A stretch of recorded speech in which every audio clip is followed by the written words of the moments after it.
Welcome to Kids Newsroom. Igama lam ngumhlonto Buhle Keleva inzwakazi yasemampondomiseni right here on SABC2 where you belong, as well as DTT and SABC+. As per the usual, Lenwelo Andi Kubindodwa, it's great to be with the handsome young man from Westbury, Liavante. Afternoon, Buhle. How are you today? I'm excited, and yourself? I am just as excited. What's up, kids? I'm Levante, also known as Vante, en ek was baie opgewonde oor vandag se line-up. Buhle, shall we? Let's do this. In our headlines today,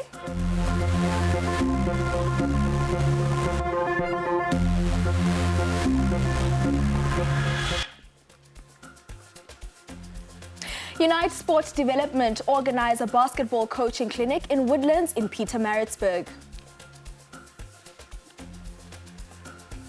We visit a young soccer player in Westbury, Johannesburg as she prepares to head to Italy. We come up close and personal with the best soloist in the mezzo-soprano category of the Eisteddfod. These and many more stories in the bulletin.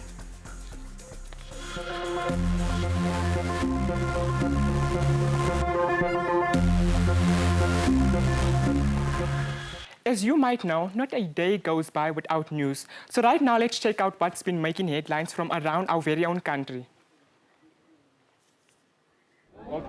In news around the country this week, we begin in the province of Gauteng.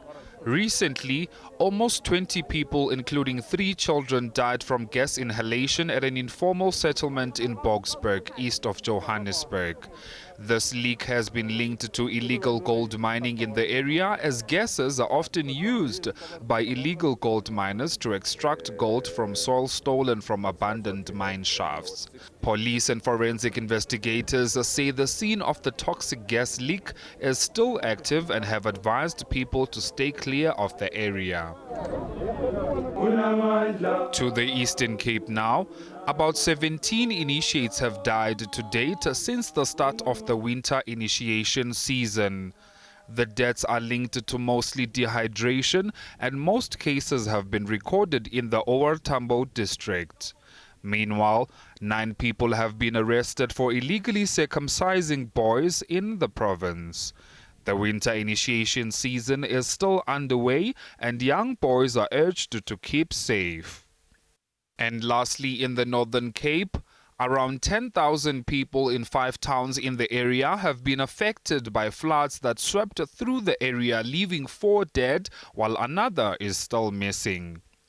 Several roads, bridges, and houses sustained damages as the floodwater ravaged the area. Meanwhile, the provincial government says it is still counting the costs of the disaster. Humanitarian organizations, Gift of the Givers, Red Cross, and the Department of Social Development are distributing food parcels to their affected communities. The Namakwa District Municipality earlier this week declared the area a disaster area. And that's all we have for this week's news around our country.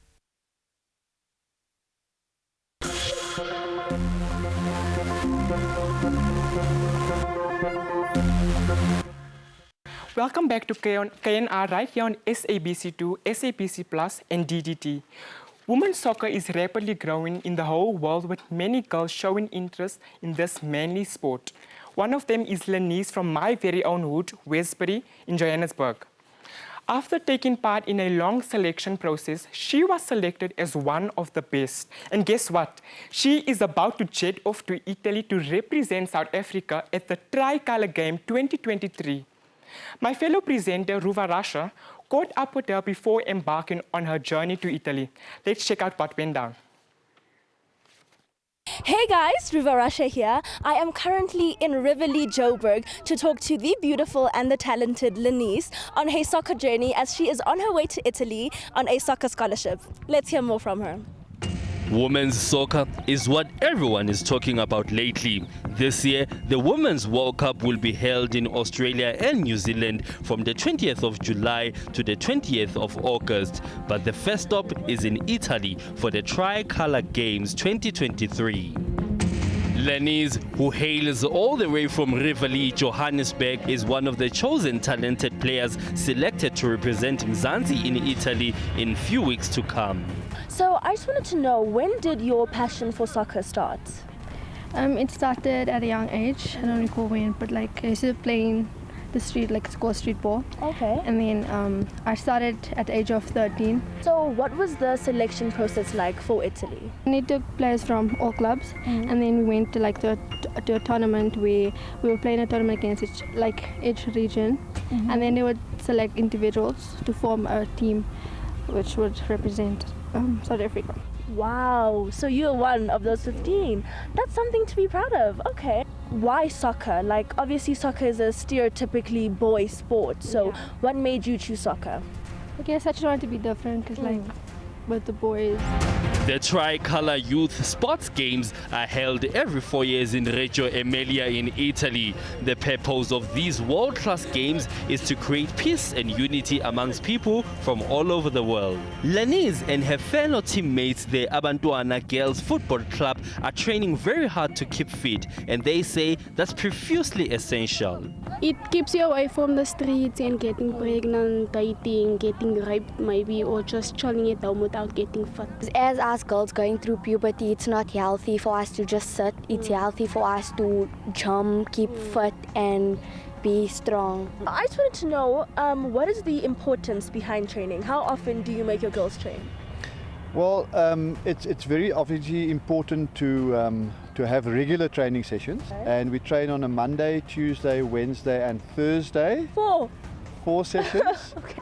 So we're basically in the field 6 or 7 days a week. So it's very important to prevent injuries, and what we do to prevent injuries is proper warm-up sessions. Okay. That's very important. Stretching is very important. Some people might not know this, but your diet is also very, very important to prevent injuries as well. The South African Football Association said a decision to pay Banyana Banyana players the same incentives as Bafana Bafana was taken. So now we can boldly say the future looks bright for women's soccer in Africa, and the young girls at Westbury have dreams that they are working hard to fulfill. I'm changing and I'm growing as a footballer. So for me to even make it into the Arsenal's Women's League team would be one of a great accomplishment. I want to be a professional soccer player. I would love to play for Sundowns because they have a passion, they have like what I was looking for all along. I see myself playing for a team overseas and inspiring other children who would like to chase their dreams. Sports is playing a crucial role in keeping young girls safe in this community. There's a lot of teenage pregnancies happening. There's a lot of gender-based violence. There's a lot of kids that's on the streets that got single parents, and we are not protective over our women. And what we've done as an organization, we've realized that there's a need within the communities to protect the women and to give them something to do. If you are skeptical about playing any sport, here's what the girls have to say to you. The advice that I would give girls that don't do any physical activities is that the more you think about what you're going through, the more that it eats up on you. So by doing physical activities and getting outside of the house, you're distracting your mind. Yeah. And it's a cause of healing, and it makes you feel more at peace with yourself because you learn how to do new things that you never thought you would have known how to do. I feel like soccer, when I started soccer, all my problems disappear once I hit the football, the field. So I just feel like it's a escape from reality. And I just want to tell them to say soccer won't break your heart, boys will. So obviously you spoke about playing against different countries when you go to Italy. Which one do you think will give you a bit of a challenge? I think I would say Brazil. Okay, why? They're like very tall, and like obviously, like the country, like they're all like exposed to soccer, so like they're very good with it. With the final selection, I just like to push, and then I was proud that I made it actually. Oh, that's lovely. Well, you should be very, very proud of yourself. Okay, well, that's all we have with her today, and see you back in studio.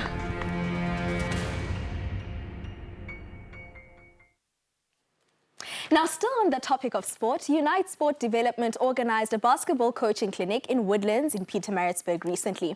Over 100 youth basketball players attended, and this sport development was founded last year by Langalethu Mpele with the hopes of teaching young kids in this area different kinds of sport. Let's check it out. Inkqubo yophuhliso lwemidlalo i-Unite Sport Development iququzelele iiseshoni zokuqeqesha abadlali abasebatsha bebhola yomnyazi eWoodlands ePietermaritzburg kutshanje.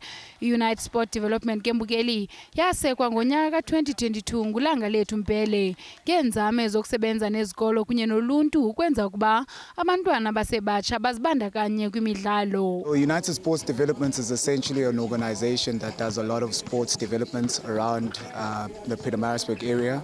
We're looking to expand and go out into other areas, into KZN. We recently just got endorsed by KwaZulu-Natal Basketball Association to operate within the KZN borders. So we're hoping to be able to set up programs around areas, work with schools, work with communities, and be able to just start sports programs for them. Le nkqubo inabaqeqeshi bolutsha abaqeqeshelwe ukusebenza nabantwana. This coaching clinic it's mainly about it's for the youth. Youth empowerment in terms of kids just being more aligned with life skills, with the game itself, and just taking kids out of the streets and putting them more involved in activities. Ucabale wathi nabazali bayalincoma elinyathelo bathi amabala emidlalo eyahlukeneyo mawasetyenziswe luluntu. And I want to make it abundantly clear that what we see over here is purely the hard work of the very same residents that look after our facilities. These facilities belong to municipality, but we get little or if not no support at all. So we've got basketball courts, we've got a rugby grounds, we've got a hockey grounds, we've got a soccer grounds, we've got a cricket grounds. And if you walk around, if you've got time, you would see that they kept to a standard where the kids can come and play safely and reliably. Nabadlali baphawule. I think to the other kids who have dreams of making it to the NBA or playing basketball professionally, I think it starts with clinics like this that can help them. I think it's a great opportunity for the younger kids to get better at basketball, play with older kids, and because basketball, there's not many opportunities in South Africa, stuff like this can really help you. I think this clinic, it's a really good opportunity for me to actually learn how to play basketball because I'm at home at my courts. The nets are really bad, and here I think the nets are really good, and also the teachers and the coaches, they are very good. Ayike mbukeli sithi untshu kubaququzeleli bale nkqubo ngokuthi iqolo ukukhwebula abantwana ezitalatweni yaye bababonelele into yokwenza. Ndinguvuyokazi Kafile weendaba ze-SABC KwaZulu-Natal. Bly gerus hier op KNR, ons is nou weer terug.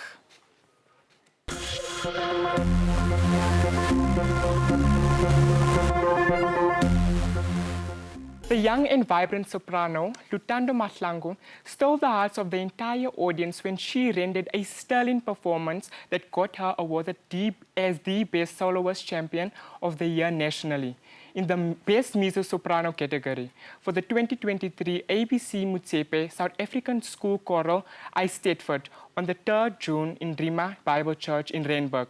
To hear more about the story and get a glimpse of her actual presence on stage, Lutando joins us live in studio. Hi, how are you, Lutando? I'm good, thanks, and how are you? I'm doing well. So before we get to music, tell us a bit more about yourself. Well, I'm a person who likes singing, and I am interested in having singing competitions and things like that. Okay, cool. So when did you actually realize your passion for choral music? Okay, I realized my passion for choral music at a younger stage of about 5 years old, whereby I was the school choir leader. Then that's when I realized that, you know what, I have a passion for music. Nice. Okay, so tell us what made you stand out from the rest of your competitors for you to make it to the national level of this competition? Oh, okay. What I did was we had afternoon rehearsals and then we have Saturday and Sundays rehearsals whereby we rehearsed, and then that is when I think maybe that made me to stand out from other learners. Yes, okay. So you started competing for choral music on a local level, right? And managed to make it through to the top on a national level. Tell us about how you've been preparing for this competition and also who helped you prepare. Oh, okay. The person who helped me prepare was the school conductors, and the other people that the principal called for us to help us and maybe fix our certain mistakes. And then to prepare myself, I've been doing what the conductors and everyone have been telling me to do, as in like when they say I should stay warm, I did exactly that. And then when they said that I should maybe do not eat dairy products as a chorister, and then I didn't eat those foods. So that helped me to maybe stand out from the others. Amazing, amazing. So you won a big prize on this competition, and how are you planning to utilize it to advance yourself in your career? Okay, on that, I would like to clarify that the prize that I won, it was a voucher and a trophy for the category that I was in, and then the second prize that I won, it was a voucher and a trophy for the best mezzo-soprano soloist.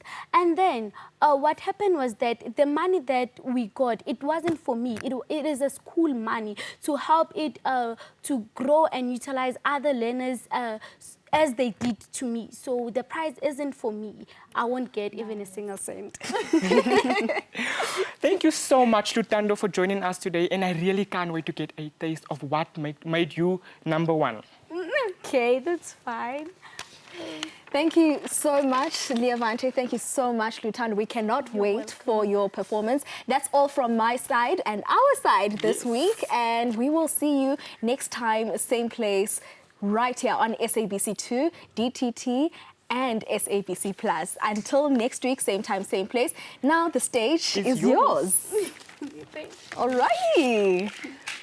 So make sure that you do catch us on DTT, SABC Plus, and right here on SABC2, where you belong. Mna nawe siyakudibana ngexesha elizayo. Over to you, Lutando.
Letsholo la koma.